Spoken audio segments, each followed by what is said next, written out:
Reporting in, Commander. Today I'll be giving you a debrief into my experience of Star Wars Squadrons. Whoa, wait a minute. I am getting way too into this.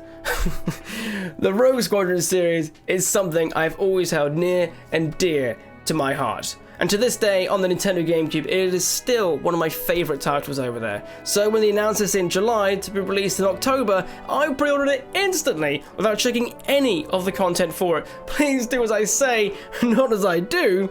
But without further delay, let's see if I'll be suggesting Star Wars Squadrons.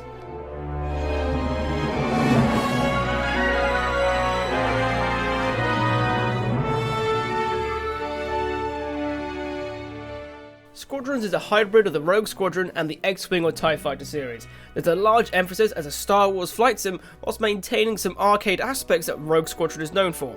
They'll have you not only flying, taking down the New Republic or the Imperials, but you'll be managing power, prioritizing shields, weapon systems or maneuverability.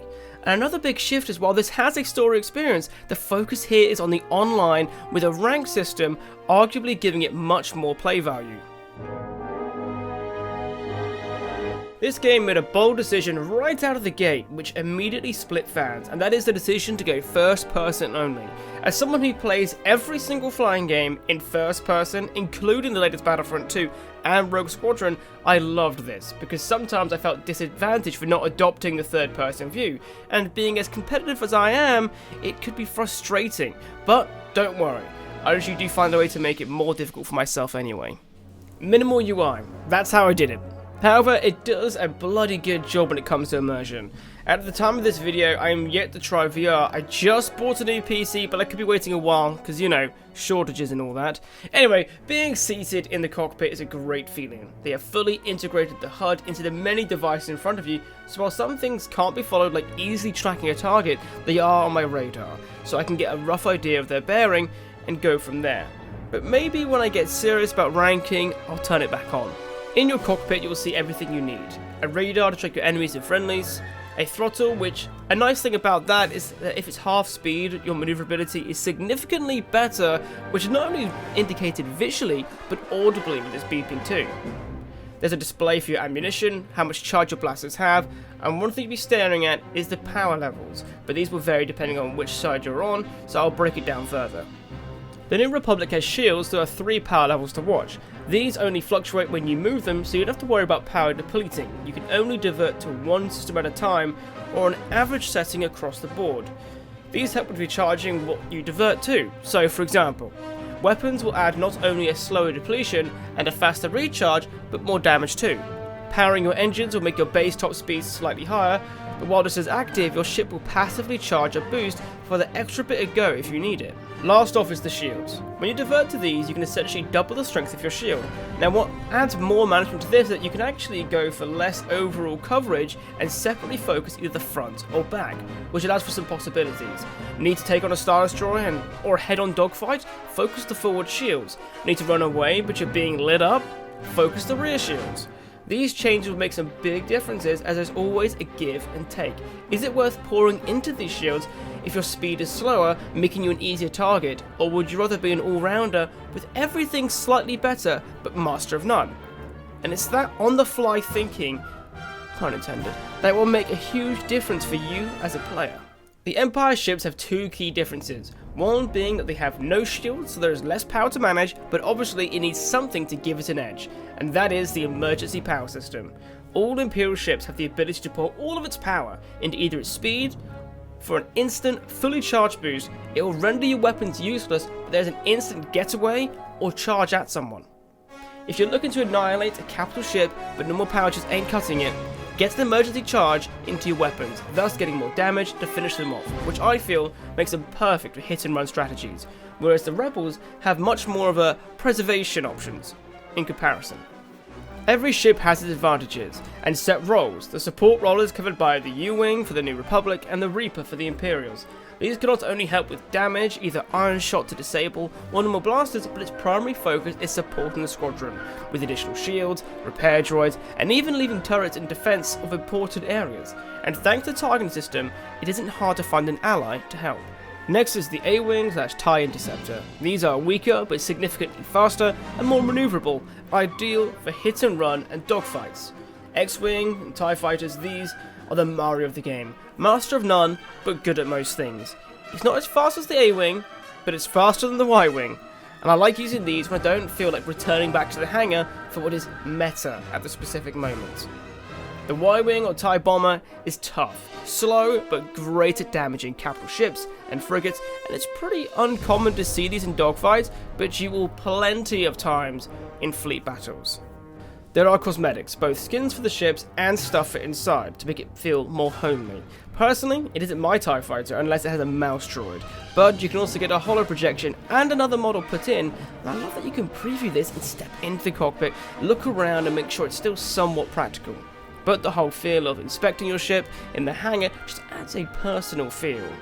I also need to stress this as well, this isn't paid cosmetics, these are earned. What is it like? Each ship, as I said earlier, serves a purpose or role, but they introduce a system which allows you to change your hull, engines, shields, anti-missiles, primary and auxiliary fire. This allows for a lot of versatility, and don't get me wrong, there's probably a meta, but customize what works for you. I'd recommend making multiple builds, and then practicing them in a non-ranked mode, just to see how it feels. What do these modules or upgrade systems do, like for your primary weapon? You can leave the standard shot and swap it for a burst fire, charge shot, or even an ion blaster which disables instead of destroying it straight away, and this applies to all of the ships. You have two auxiliaries which houses your missiles, repairs, bombs, and support stuff depending on the fighter of course, which I like because this poses the question of how much do you dedicate to self-preservation and how much do you put into damage. I could say goodbye to my faithful astromech and grab an additional missile, but in doing so I'm voiding all ability to heal in a bind. The hull? Do you fancy more health at the cost of acceleration, top speed or maneuverability? Then you can, and these aren't small changes in stats. You could lose up to 30% of these, and it makes a considerable difference. There are even options that make tracking harder, or reduce the damage of auxiliary fire such as missiles, but increasing primary laser damage. Engines, well, you can imagine what these do, but I did like the unstable engine purely because its side effect is that when you blow up, you really blow up. Anti-missiles could be anything from straight up blow up what's chasing you, removing the ability to track you, or leaving a cloud behind you. And this means, well, it sounds silly to say it, but I have to say it, it's only effective when the missile is behind you, and if you fly straight, because otherwise it will miss the cloud, so everything you pick really does affect how you play and the restrictions that follow you. The targeting system is very specific, and you can set the parameters. All enemies, AI, enemy squadron, allies, objectives, and capital ship subsystems, you name it. You can also target what's in your reticle, or even that pesky pilot who's chasing you on a separate key, so they really do have all bases covered.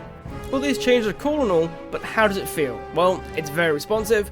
Personally, I use keyboard and mouse, but I have friends who swear by the controller, and they just released a patch that fixed some of the problems with HOTAS controls. Hands-on thought on stick, for those who don't know.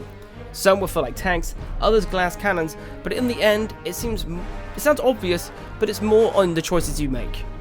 However, in multiplayer, it isn't uncommon to feel out of control, and yet your actions mean little, because the emphasis here is squadron. Tell out to your teammates who keep wandering off, it's squadrons, damn it! In the end, you have to find out what works for you. I had a game where I tried a new loadout, and I sucked, man. I sucked! So, quick change to the loadout, and I'm back on top, which is something to take note of. You can unlock multiple presets or loadouts, so just in case you do what I do, it isn't the end of the world. But that combined with different fighters available, and you have a decent impact on how your team performs. But enough about this, and let's take a look at the multiplayer. Multiplayer is divided into 3 modes: player versus AI fleet battle, ranked fleet battle, and dogfights. Player versus AI fleet battles are good for a few reasons. The first being it's a much more light-hearted time that lets anyone who wants to jump in without worrying about having to try hard or compete with the opposing side.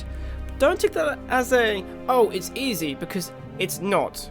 You still have to work as a team, and when I first joined, we were losing some of these on easy difficulty, which of course can be raised to normal or hard as well. This, along with the ranked mode, has a few stages that are needed to attain victory. First off is a dogfight. Killing both AI grunts and enemy squadron all work towards a morale system. When yours is filled, you can then commence the second phase. Take down a frigate, you can attack as long as your morale is high, so just because you have a new objective does not mean you should forget about the enemy fighters. Killing these will extend the time of which you can attack, so you need someone hunting down those pesky X-Wings or TIE fighters. Taking down the frigates is no small task and you have to be clever about it. For one, the ship you use may work against them, but your approach may differ. With a bomber, I'm slower, harder hitting, so I can take a punch and approach like a madman with the help of an assault shield. An A-Wing, however, cannot do this, so if you're too lazy to change your ship like I can be at times, bear that in mind. But personally, I go for the turrets. These are relentless and will shoot you down, so running by and destroying these will greatly help. At first, there will be shields, so you can fly through them, but it will heavily limit your movement due to how close it is to the shields, and getting an effective amount of damage can require you to slow down. But the basics are, don't stop. If you stop, you die, be it by turrets or other pilots. If you're successful at taking one of them down, it will allow you to move to the next phase, which is to the capital ships. These are very strong, and just take what I said about the frigates and then crank it up to 11.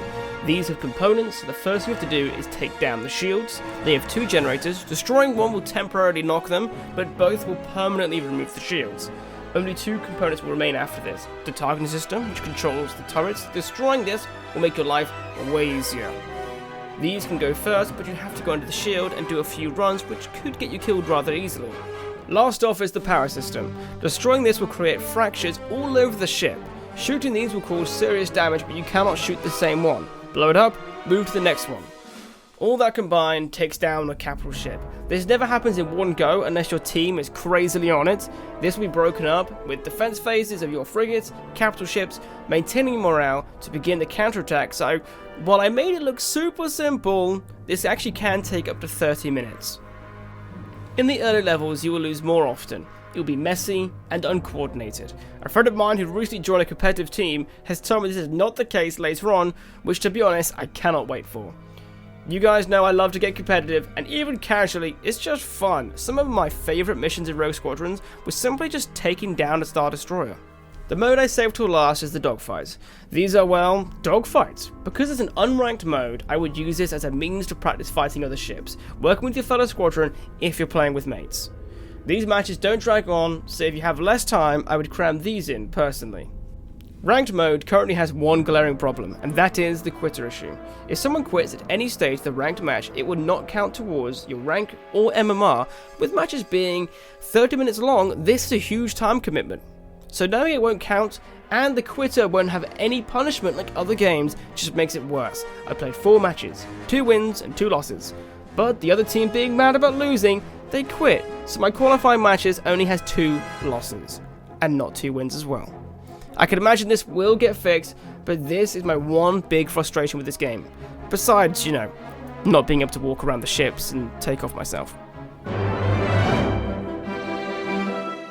The story mode will have you playing from both perspectives. For the New Republic, it is Vanguard Squadron. For the Empire, it is Titan Squadron.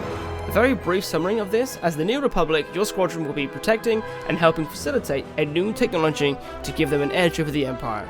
Whereas the other side, as Titan, you'll be doing the opposite and trying to thwart their plans at any means necessary. I do want to address the elephant in the room, kind of because I saw some claims of a super generic betrayal storyline, and I don't think this is the case. Yes, you are betrayed by Captain James, and he joins the New Republic in the first mission, but all that does is add him as an influential piece for the other side. As the Empire, you will still be gunning them down, innocents and pilots alike, so while yes it does happen, it isn't anything like Battlefront 2's story either. Something to bear in mind is that the story serves as a tutorial, to teach you all the mechanics you need to take to the multiplayer. It is rather reminiscent of Rogue Squadron series with its medal system, so don't get me wrong, there'll be tons of replayability if you're like me and try to get every medal on the hardest difficulty. They'll introduce some known characters as well as new ones, but who are the known ones? If you watch the animated series Rebels, you will notice Hera Syndulla, pilot to the Ghost. Wedge Antilles makes a one-off appearance, need I say any more? And if you're a fan of the books, Aftermath Trilogy and New Dawn, you will know of Admiral Sloane. I'm yet to read those, but the New Canon Book Club has covered these well, and they were very excited to see Sloane make an appearance. I liked all the new characters. They won't stand out tons, but little details are nice and flesh it out. I actually enjoyed how the Vanguard Squadron had some aliens there to advertise the inclusivity of the New Republic, and to my surprise, they had a Trandoshan and he's called Frisk. And if you don't know what they look like, imagine Bosk from Empire Strikes Back.